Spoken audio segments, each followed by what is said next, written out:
تو اس کا پس منظر کیا تھا، کیا اسباب تھے، کیا جو حقائق تھے کہ جنہوں نے مسلمانوں کو اس چیز پر مجبور کیا کہ وہ اپنا پورا حصہ چھوڑ کر ایک بہت ہی حقیر حصے پر راضی ہو جائیں. حقیر اس معنی میں کہ ہجوم کے اعتبار سے اور جو بھی جغرافیہ ہے اس کے اعتبار سے پورے ہندوستان کے مقابلے میں تو بہت چھوٹا سا ایک حصہ لے کر مسلمان اپنے لیے ایک چھوٹے سے حصے پر قناعت کرنے کے لیے تیار ہو گئے.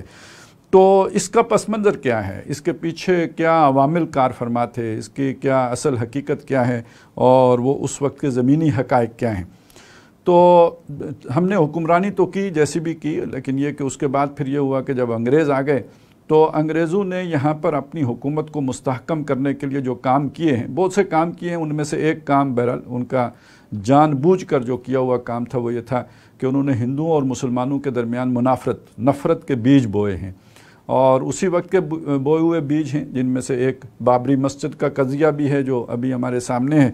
تو اس طرح کی بہت سے حرکتیں ہیں جو انگریزوں نے کی ہیں، اور ان میں سے ایک حرکت یہ بھی تھی کہ انہوں نے ہندوؤں سے انہوں نے کوئی خطرہ اس لیے نہیں محسوس کیا کہ ہندو پہلے بھی محکومی میں تھے، مسلمانوں کی محکومی میں تھے. اب وہ انگریز کی محکومی میں آ گئے تھے تو اس سے ہندو نے کوئی بہت بڑا فرق محسوس نہیں کیا، لیکن اس کے مقابلے میں مسلمانوں نے ریزسٹ کیا، مزاحمت کی، اس لیے کہ ان سے حکومت چھینی تھی. تو انگریز نے مسلمانوں کو ہدف پہ رکھا اور ہندوؤں کو سہولتیں بہم پہنچائیں آگے بڑھنے میں اور اٹھانے میں، اور اچھے عہدے ان کو دیے. تو اس کی وجہ سے ہندوؤں کو ایک سیاسی غلبہ بھی حاصل ہو گیا، ان کی ایک سماجی برتری بھی ہو گئی، تعداد میں وہ پہلے ہی سے زیادہ تھے. تو یہ ساری چیزیں بن کے جب انگریز نے یہ ٹھانی کہ وہ اب ہندوستان کو آزاد کر دے گا اور واپس انگلستان کو پلٹ جائے گا، تو اس وقت مسلمانوں کے اندر ایک یعنی یوں سمجھ لیجئے کہ ایک خطرہ انہوں نے اپنے لیے محسوس کیا کہ اگر انگریز چلا جائے گا، اور جو بھی اس وقت انگریز نے ہندوستان میں جو 1935 میں جو اسمبلیاں وغیرہ بھی بن گئی تھی الیکشن کے نتیجے میں، تو اگر اکثریت ہی کی بنیاد پر فیصلہ ہوگا حکمرانی کا تو اس میں تو ہمیں تو کوئی حصہ نہیں ملے گا، یعنی بالادستی جو ہے وہ ہندو کو حاصل ہو جائے گی کیونکہ وہ اکثریت میں ہے. تو ایک تو مسلمانوں کو اندیشہ یہ تھا کہ حکومت میں ہندو آ جائیں گے. دوسری بات یہ تھی جسے مسلمان بھگت رہے تھے اور جس میں سے عامت المسلمین گزر رہے تھے، وہ تھے ہندوؤں کا معاشی غلبہ، اور وہ کاروبار میں جس طرح چھا رہے تھے، اور یہ کہ مسلمانوں کو جان بوجھ کر جس طرح پیچھے دھکیلا جا رہا تھا، اس کا مشاہدہ جو ہے وہ اس وقت کی معاشرہ بھی کر رہا تھا. ہاں، ہمارے اس وقت کے جو وہ لوگ جو معاشرے سے کٹے ہوئے تھے، خاص طور پہ جو انگریز کے خلاف جو حکمت عملی بنی تھی کہ ہم نے کاف کی زندگی بسر کرنی ہے اور معاشرے کا حصہ بن کے نہیں رہنا ہے، اور گویا غاروں کی صورت، یعنی ایک طرح سے بالکل کٹ کر اور معاشرے سے الگ تھلگ رہ کر اپنی زندگی گزارنی ہے. اور یہ خاص طور پہ علماء کے حلقے میں یہ سوچ، اور علماء میں بھی جو ہمارا دیوبند کا حلقہ ہے اس کے اندر یہ سوچ بڑی راسخ تھی. مولانا مناظر احسن گیلانی نے اس پہ کتاب بھی لکھی ہے. تو اس کا نتیجہ یہ تھا کہ مسلمانوں کو جو مسائل درپیش آ رہے تھے ہندوؤں سے، ان کا احساس وہاں علماء کے حلقے میں پوری طرح نہیں ہو رہا تھا. اگرچہ کہ ایک موقع پہ شیخ الہند محمود الحسن دیوبندی رحمۃ اللہ علیہ نے فرمایا تھا کہ ابنائے وطن جو ہیں، یعنی ہندوستان میں بسنے والے جو لوگ ہیں، اشارہ ان کا ہندوؤں کی طرف تھا، ابنائے وطن،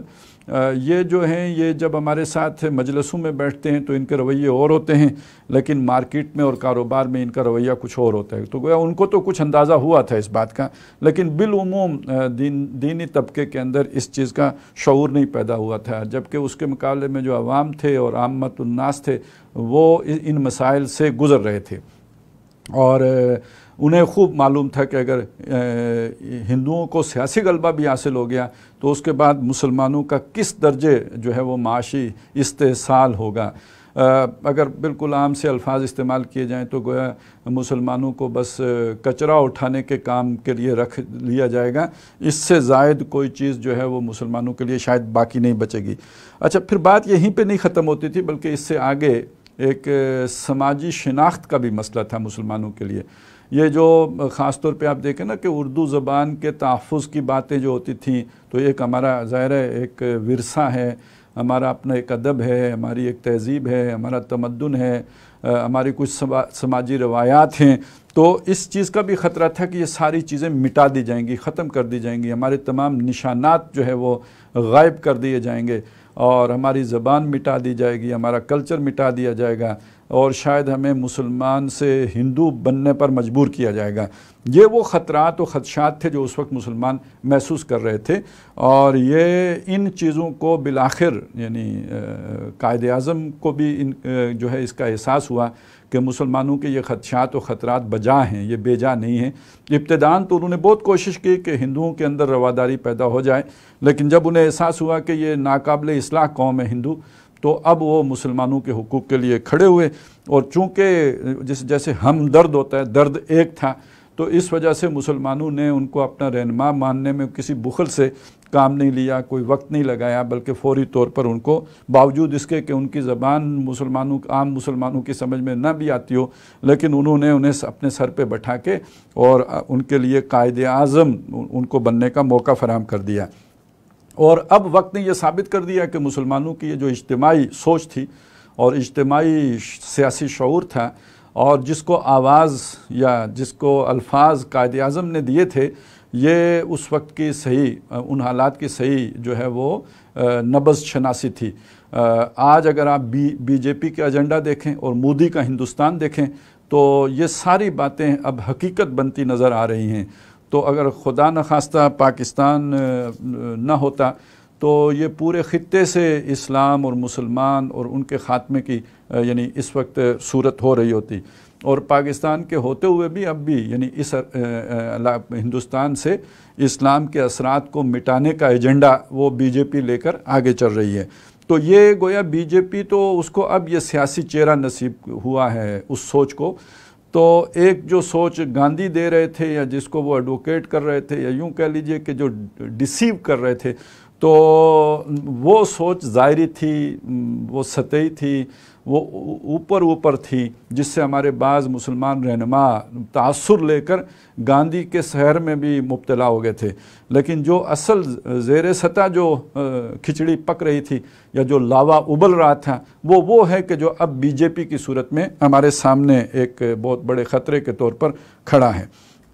تو یہ تو ایک مسلمانوں کو اپنی شناخت کے اعتبار سے، اپنی معاشی جو بھی ایک استحصال کا خوف تھا اس کی وجہ سے، اور غلامی اور ہندوؤں کے سیاسی جبر کا جو خطرہ انہوں نے محسوس کیا تھا، اس کی وجہ سے انہوں نے قناعت کرنا قبول کر لیا ایک ہندوستان کے چھوٹے سے حصے کے اوپر، اور اپنے لیے ایک علیحدہ وطن کا مطالبہ کیا۔ یہ تو یعنی یہ بھی ایک پہلو ہے جو ہمارے سامنے ابھی تک آیا ہے، جو یوں ہم کہہ سکتے ہیں کہ اس میں خوف کا عنصر اور خطرے کا عنصر اور خدشے کا عنصر غالب ہے۔ اس کے مقابلے میں کچھ اور چیزیں بھی ہیں، یعنی صرف یہی ایک جذبہ نہیں تھا، بلکہ یہ کہ اس کے ساتھ کچھ اور جذبات بھی تھے۔ جیسے ہم دیکھتے ہیں کہ 1924 میں جب خلافت کا خاتمہ ہوا ہے، تو خلافت کے خاتمے کے ساتھ ہی باقی مسلمان دنیا جو ہے اس میں کوئی خاص رد عمل ہمیں دیکھنے کو نہیں ملتا۔ خود ترکی نے تو خود ہی اپنے ہاتھ سے کمال اتا ترک نے جو ہے وہ خلافت کے خاتمے کا اعلان کر دیا، چاک کر دی ترک نادا نے خلافت کی قبا، سادگی اپنوں کی دیکھ اوروں کی عیاری بھی دیکھ۔ اور دوسری طرف ہم یہ دیکھتے ہیں کہ عرب دنیا کے اندر بھی وہ ویسے ہی ترکوں کے خلاف ان کے اندر ایک بغض پیدا ہو چکا ہوا تھا، اور اسی کے رد عمل میں در حقیقت اتا ترک نے خلافت کے خاتمہ اور پھر یہ کہ عربی زبان اور اسلام ہر چیز سے گویا منہ موڑ لیا تھا کہ یہ عربوں نے ہمارے ساتھ اتنی بڑی زیادتی کیوں کی ہے۔ تو بہرحال اس تحریک خلافت کے خاتمے کا درد اگر کسی مسلمان علاقے میں محسوس کیا گیا تو وہ ہندوستان ہی کا خطہ ہے، اور یہاں مسلمانوں نے ایسی بھرپور تحریک چلائی کہ گاندھی جیسے شخص کو بھی اس تحریک کے اندر شامل ہونا پڑ گیا۔ یعنی وہ ایک گویا ایسی زوردار تحریک تھی کہ اس میں شامل ہوئے بغیر اس کو اپنی سیاست ڈوبتی نظر آئی، تو اپنی سیاست بچانے کے لیے گاندھی نے بھی تحریک خلافت میں شمولیت کا اعلان کر دیا۔ تو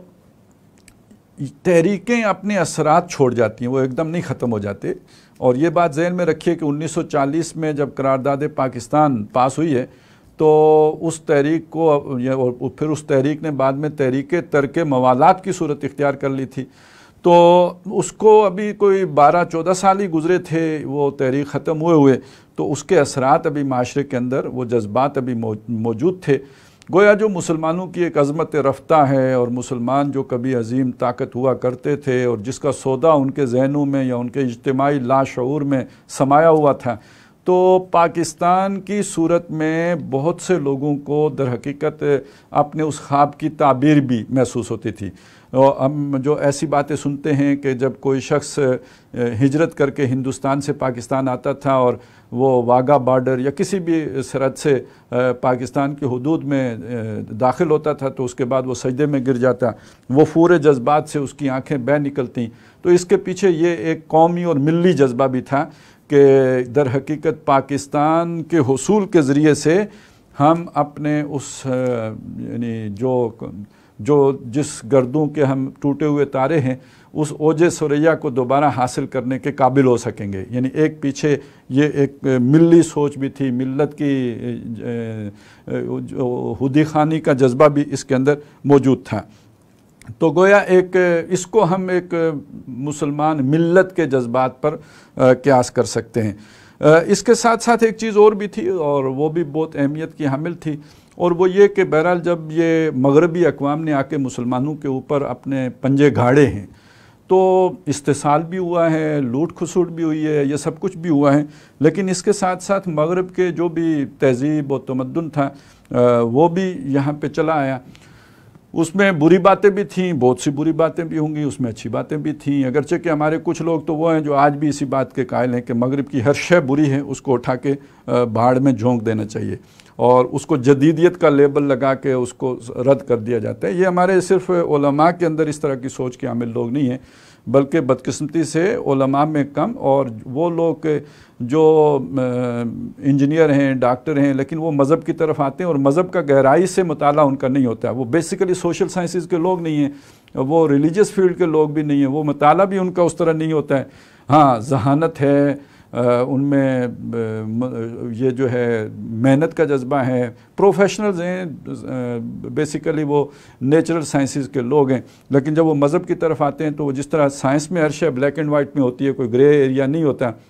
تو اسی طرح وہ مذہب کی چیزوں کو بھی دیکھتے ہیں،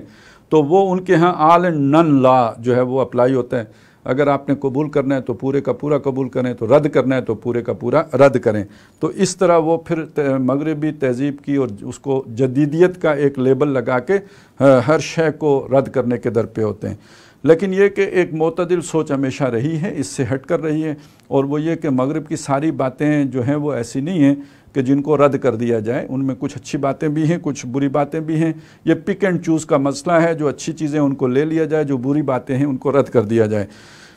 تو اس میں جو خاص طور پہ علامہ اقبال، دیکھیں جب پاکستان کی ہم بات کرتے ہیں تو قائد اعظم کے ساتھ برابر، بلکہ بعض اعتبارات سے قائد اعظم کے بھی رہنما کے طور پر ہم علامہ اقبال کو لے کے آتے ہیں کہ خود، اور یہ بات خود قائد اعظم نے فرمائی بھی ہے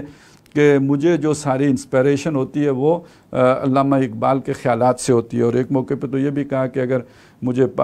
ملک آزاد ہو جاتا ہے اور وہاں پہ حکومت کی آفر ہوتی ہے، یعنی وہ خود جو ہے وہ وزیر اعظم یا صدر بننا ہو ایک طرف اور دوسری طرف اقبال کا ورک ہو، کام ہو، تو میری چوائس یہ ہوگی کہ میں اقبال کی چیزیں پڑھوں بجائے اس کے کہ حکومت میں آؤں، حکمران بنوں۔ تو یعنی اس درجے قائد اعظم محبت کرتے تھے علامہ اقبال سے۔ تو علامہ اقبال کی اپنی سوچ تو ویسٹرن سویلائزیشن کے حوالے سے یہی تھی کہ جو اس کا انر کور ہے وہ قرآنی ہے۔ وہ انر کور جو جسے وہ قرآنی کہہ رہے ہیں وہ در حقیقت ہے کیا؟ وہ یہ ایک بات تو یہ ہے نا کہ توہمات پر اور قیاس پر اور اندازوں پر علم کی بنیاد نہ رکھو، ولا تقف ما لیس لک بہ علم، اور بلکہ علم کی بنیاد جو آپ نے دیکھا، جو آپ نے سنا، جو آپ کے آواز کی گرفت میں آیا، ان السمع والبصر والفؤاد کل اولئک کان عنہ مسئولا، وہ ہونا چاہیے۔ دوسرا یہ کہ مغرب نے جو انسانی حقوق کا جو تصور دیا ہے، اور خاص طور پر حریت، اخوت و مساوات، یعنی انسانی آزادی، غلامی سے نکال کر آزادی، اور غلامی صرف یہ غلامی نہیں ہوتی کہ انگریز آ گیا، غلامی یہ بھی غلامی ہے آپ کے اوپر آپ ہی کے خاندان کا کوئی شخص بالجبر حکمران ہو گیا ہے، اور اس کے بعد وہ باس از آلویز رائٹ ہو گئے ہیں، اور وہ جو ہے وہ ذل اللہ فی الارض ہو گیا ہے، اور وہ آپ کو اگر جب تک کفر کا حکم نہ دے تو آپ پر اس کی اطاعت کرنا واجب ہے. یہ بھی ایک غلامی کا تصور ہے. حضرت عمر رضی اللہ تعالیٰ عنہ نے اپنے ایک گورنر کی جو ہے وہ صرف اس وجہ سے سرزنش کی تھی کہ انہوں نے اپنے جو رہائش گاہ کے باہر ایک ڈیوڑی بنا لی تھی اور انہوں نے وہاں سے قاصد مدینے سے بھیجا تھا کہ پہلے جا کے اس کو آگ لگانا جو اس نے 4 دیواری بنائی ہے اور پھر اس سے پوچھنا کہ لوگوں کو ان کی ماں نے آزاد جنا تھا اور تم نے ان کو کب سے غلام سمجھنا شروع کر دیا ہے. تو یعنی اتنی سی قدغن بھی غلامی کی علامت ہے. تو جو خود ہمارے حکمرانوں نے جس طرح حکمرانی کی تھی تو وہ بھی تو غلامی کی صورتیں تھیں جسے آج ملوکیت کہا جاتا ہے, بادشاہی کہا جاتا ہے. تو انسانیت نے اس بادشاہی سے جو آزادی کے لیے قربانیاں دیں جسے ہم انقلاب فرانس کی صورت میں جانتے ہیں, تو در حقیقت یہ انسانی فطرت ہے کہ وہ غلامی سے کے خلاف بغاوت کرتی ہے. تو یہ اسلام سے ہمانگ جذبہ ہے. اور یہ جو اب نظام بنایا ہے اگرچہ کہ اس میں کچھ چیزیں غلط بھی آ گئی ہیں اور اس کی میں وہ سیاہی بھی گھول دی گئی ہے شرک کی, لیکن یہ کہ بہرحال یہ جمہوری نظام کے اندر جو عامت الناس کو جو حیثیت دی گئی ہے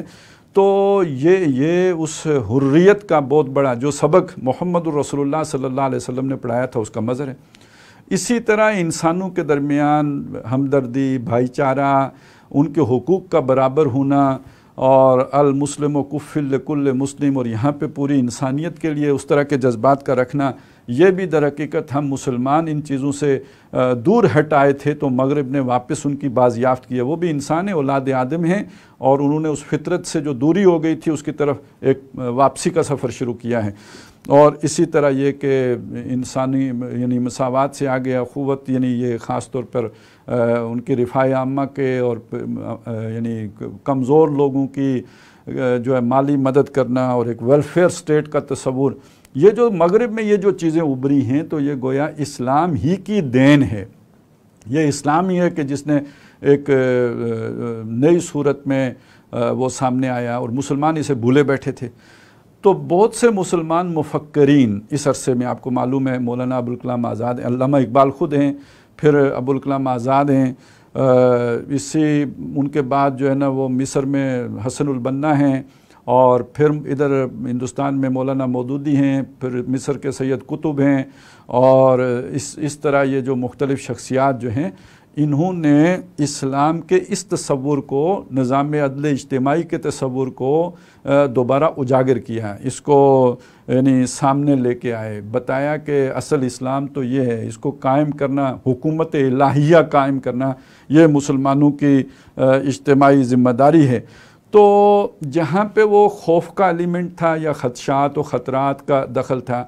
تو وہاں پہ یہ 2 چیزیں بھی ذہن میں رکھی. ایک قومی و ملی جذبہ بھی تھا, اپنی عظمت رفتہ کا حصول, اور اس کے لیے بھاگ دوڑ, اس کی ایک یوں سمجھیے یہ ایک رومانویت یہ بھی تھی, اور اس کے ساتھ ساتھ ایک بہت ہی مثبت جذبہ یعنی احیاء اسلام کا جذبہ, اور اسلام کو دوبارہ زندہ کرنے کا جذبہ, اور اسلام کے لیے جو ہے ایک پاکستان کو ایک ایسی جو ہے تجربہ گاہ بنا دینا کہ جس سے دیکھ کر دنیا باقی جو ہے وہ اپنے لیے رہنمائی حاصل کر سکے. یہ گویا ایک مینارہ نور ہو جائے سارے جہان کے لیے, ساری دنیا والوں کے لیے, یہ ایک لائٹ ہاؤس بن جائے. تو یہ ایک بہت ہی مؤثر بڑا جسے کہتے ہیں قوت والا ایک محرک اس سارے عمل کے پیچھے تھا, اگرچہ کہ یہ بہت ہی دبا ہوا معدوم سا تھا, لیکن یہ کہ اپنی جگہ پہ تھا. اور جب پاکستان بنا ہے تو بڑی مضبوط تحریک اس جذبے کی حامل ہندوستان میں موجود تھی, جماعت اسلامی اور بہت سے دیگر لوگ اس کے علاوہ بھی جو خود مسلم لیگ میں بھی شامل تھے, لیکن اس جذبے سے معمور تھے اور ان کے ذہنوں پر یہ سوچ چھائی ہوئی تھی. تو یہ ساری جو چیزیں ہیں اپنی جگہ پہ موجود تھیں کہ جنہوں نے تحریک پاکستان کے اندر اتنی طاقت پیدا کر دی, اتنا جوش اور ولولہ, اور اس کے اندر اتنی حرکت پیدا کر دی کہ 7 سالوں کی محنت کے نتیجے میں انگریز کی مرضی کے خلاف, ہندو کی مرضی کے خلاف, گاندھی نے کہا تھا میری لاش پہ پاکستان بنے گا, اور انگریز لارڈ ماؤنٹ بیٹن تو قائد اعظم کو پسند ہی نہیں کرتے تھے اور ان سے ایک درجے میں بیزار تھے اور ان کو دیکھنا بھی شاید پسند نہ کرتے ہوں. تو اس کے باوجود پاکستان جو ہے وہ بن گیا اور اس ایک آزاد ملک کی حیثیت سے نقشے پر اس کا وجود جو ہے وہ تسلیم کر لیا گیا. تو یہ تو جو چیزیں تھیں وہ اپنی جگہ پہ ہیں اور ان سے کوئی انکار نہیں کر سکتا, اور آنکھیں بند کر لے تو ٹھیک ہے, ایک علیحدہ بات ہے. لیکن اس کے ساتھ ساتھ ہمارے بہت سی باتیں اور بھی ہیں جو لوگ کہتے ہیں. کوئی کہتے ہیں ہندو نے خود بنایا, کوئی کہتے ہیں جی انگریزوں کی ضرورت تھی انہوں نے بنایا, کوئی کہتے ہیں جی نوابوں نے اس کو بنوایا. تو اس کے لیے ہم انشاءاللہ تعالیٰ اس کے پیچھے یعنی اصل فیصلہ کن عامل کون سا تھا, اس پر انشاءاللہ تعالیٰ ہم اگلی جو بھی ہماری نشست ہوگی اس میں گفتگو کریں گے. یہ کئی نشستوں میں ہم اپنی اس گفتگو کو تمام کریں گے, اس لیے کہ اب لوگ لمبی بات سننا پسند نہیں کرتے, تو ہم اسے انشاءاللہ تعالیٰ مختلف ایپیسوڈز میں اپنے اس نقطہ نظر کو سامنے لے کے آتے رہیں گے. سبحان اللہ والحمد للہ.